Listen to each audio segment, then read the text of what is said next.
Hi, this is Lucia with The Art of Love.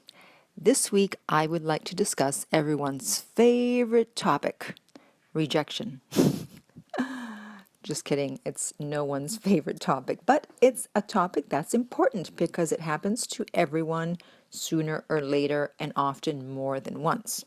And most people are afraid of rejection. That's where approach anxiety comes from, which is for guys when you're afraid to approach a woman because you're afraid of rejection. And I'm talking about the type of rejection when you first meet someone or when you first talk to someone before they actually know you. So I'm not talking about being rejected in a long-term relationship or marriage. I'm talking about rejection in the early stages. So personally, I'm really not afraid of rejection. I don't worry about it and I really don't care. And I'll explain why in a bit, but I have a couple of stories for you. So one is of a rejection that I actually saw on Periscope, if you're familiar with that app. It's the live streaming app. And this woman that I know, actually, she went on a date. She didn't live stream the app, but she went on the date and then she came on Periscope and she was crying. And everyone was like, "What's wrong? What happened?" Well, apparently, and this happened during the NBA Finals, and here in California, it was probably like 100 degrees that day. And so they walked into a sports bar, and then all of a sudden he realized that the finals were on of the NBA, and he went, "Oh, the finals are on tonight?" And so a few minutes later, he's like, "I have to go to my car to get a jacket." Now, if you remember, I just said it was 100 degrees out. Why would you need a jacket, right? So obviously he never came back. That coward. So then she came on Periscope and she was crying and she was upset. And, my take on that is, obviously everyone has different sensibilities depending on how they grew up and their backstory and their childhood, la la la la la, etc., etc. But my thought was, it's like, okay, good, great, good.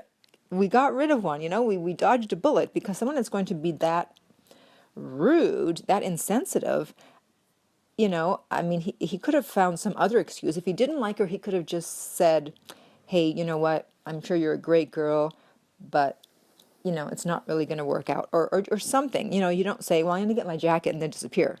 So that speaks to who he is. And so that tells me that's someone that I would not want to be with anyway, because if we were in a relationship and things happened, instead of just being honest and upfront, he would just disappear to get his jacket, never to be seen from again. And so I would have experienced that differently. I wouldn't have been crying. I would have laughed, actually, the fact that it's 100 degrees and that's the excuse you think of.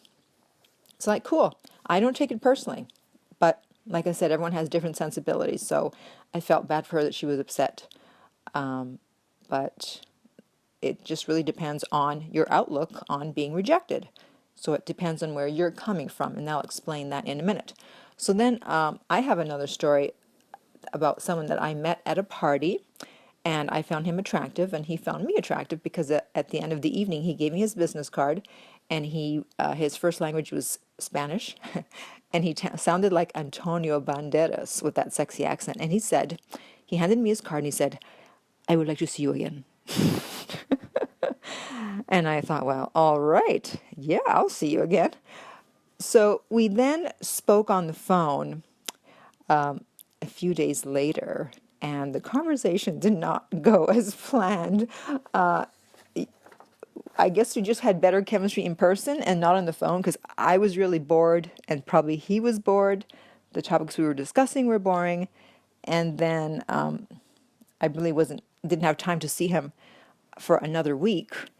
And he was supposed to call me and never did. So I don't know if it was because he didn't want to wait a week. He felt that was too long. I was playing games or something, but I wasn't.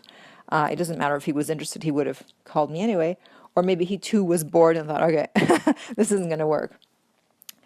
In hindsight, I probably should have cut the conversation very, very short when I saw that it was really boring, and then tried to meet up in person, because in person we got along fine. But, I wasn't upset. I didn't take it personally. I didn't think, "Oh my God, he's not interested." it's like, who cares? That is the motto these days. And as you get older, you just realize that a lot of the things that were so dramatic when you were younger, a lot of the things you cared about, when you're older, you just go, who cares? Who cares? When you can get to that point, oh, life will be a lot easier for you. So the reason that I don't have a problem with rejection, for the most part, I mean, I'm not saying I never have a problem with it, is many reasons. First of all, having been in the entertainment business for a long time, I'm used to going to auditions, and you don't get the majority of the jobs that you go to, so you're used to rejection. So you already know, you know what, I'm probably not going to get this job, so whatever. And then you don't hear back and you don't get it, and you're like, okay, whatever. So you're used to it. It's just part of life. It's just about showing up, and sometimes you get it and sometimes you don't. Another reason I don't have a problem with rejection is because I'm not afraid to be alone. And when you're afraid of rejection, subconsciously you're thinking, oh, if I don't find someone, I'm going to be alone. I'm going to be all alone. And so if you have a problem with being alone, then yeah, of course you're going to be upset that you're rejected, because now it means you're still alone and you still haven't found that person. But when you learn to be comfortable with yourself and to be alone, then you don't care. It's like, all right, I don't care. I have a great life. I've got, my career. I've got my pets, my family, my friends. It doesn't matter. If I meet someone, great. And if not, that's fine too. I still have a great life. And then finally, it's about having high self-esteem and confidence. But if you think that there's something wrong with you and that you're not lovable and you'll never find anyone, then of course every time that there's a rejection, you'll be upset. But when you love yourself and you know that you're doing your best to become the best person that you can be, to actualize yourself, and you're working on yourself at all levels, then if someone rejects you, you just simply take that as a message that you're not a match. The two of you are not a match. You don't take it personally. You don't think there's something wrong with you and you better hop to and fix yourself right away. You just think, okay, no problem. It wasn't a match. There's someone out there for me. So hopefully this will help you deal with your fear of rejection. If you have any questions or comments, you can contact me at my website, theartoflove.net. If you would like personal coaching, you can also contact me on that website to find out the rates.